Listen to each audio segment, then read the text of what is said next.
outgunned, outnumbered, out of our minds on a suicide mission. But the sand and rocks here, stained with thousands of years of warfare, they will remember us for this.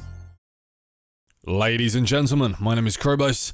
E3 is 11 days away as I record this. Mental stuff. To think that it already has been a year since the initial Gears 5 reveal is mind-blowing. Doesn't time fly? This will be a somewhat nostalgic little video log, as I just want to talk about how June spells a seismic month for some old favourites of ours. Games that, if you were online back then, were the dominating force in the Xbox Live charts at the time. Gears of War, Halo 3 and Call of Duty 4 Modern Warfare. Do you guys remember the Xbox Live charts? They were a weekly posting from Major Nelson, and it would usually show the current top 10 most played games on Xbox Live for that week or month. And it was always a small victory when your game would triumph the other. Bear in mind this was the behaviour of a 13-year-old Greg. I was remarkably addicted to Call of Duty 4, as I think we all were. Call of Duty 4 revolutionised the first-person shooter online and as a whole in the industry. It would predetermine an era of dominance for the first-person shooter. FPSs were about to be abundant for years to come.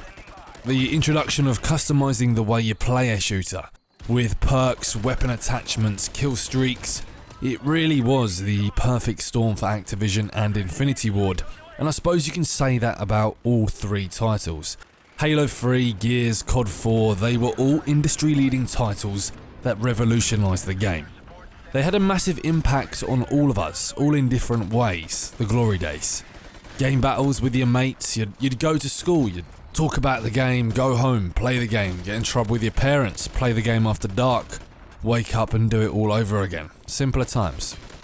Call of Duty will be rebooting the Modern Warfare franchise by simply naming the next COD Modern Warfare, which will release 12 years after the highly revered COD 4 Modern Warfare. This caused a lot of polarity and outrage. The title has been received with high skepticism in the industry, appearing to confound journalists and gamers alike. The argument people seem to have against this title and series reboot is why not just call it Modern Warfare 4, as it's the fourth instalment in the franchise. There was lots of smug comments and dubious remarks, and we've seen this before with films, various other franchises. Sometimes they're rebooted and they opt for their original name. It happens. It works. The kids today, 12 years ago, a huge market for this game. When COD 4 was initially released, they weren't even born. This is a new generation for Activision to market towards. And not only that, Modern Warfare means something. It's a powerful name. It holds more weight than Black Ops, and it's a title that will sell alone based on that. And the Modern Warfare of today is not the Modern Warfare of 12 years ago. Military arsenal and equipment has evolved with forever growing technology. I wouldn't expect exactly the same sort of title we saw back in 2007. It's a reboot. It makes sense to drop the number. And it's tiring seeing everyone always try and rip apart developers' work before their game is even announced. Seems to be a natural thing for the gaming community to do.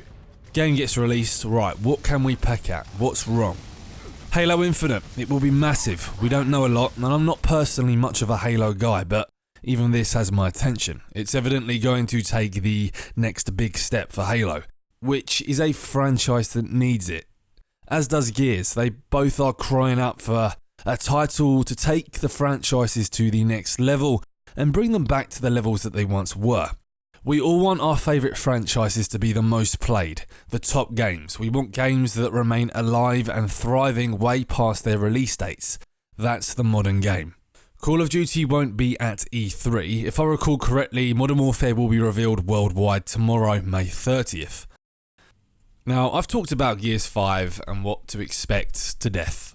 So I just wanted to cover what I enjoy and how this feels like 2007 all over again. Really, a full circle. It's a big year for the old kings. Have a good week, folks. Please like and share the video if you enjoyed it, and do subscribe for more content. 11 days till E3. I'll see you next time.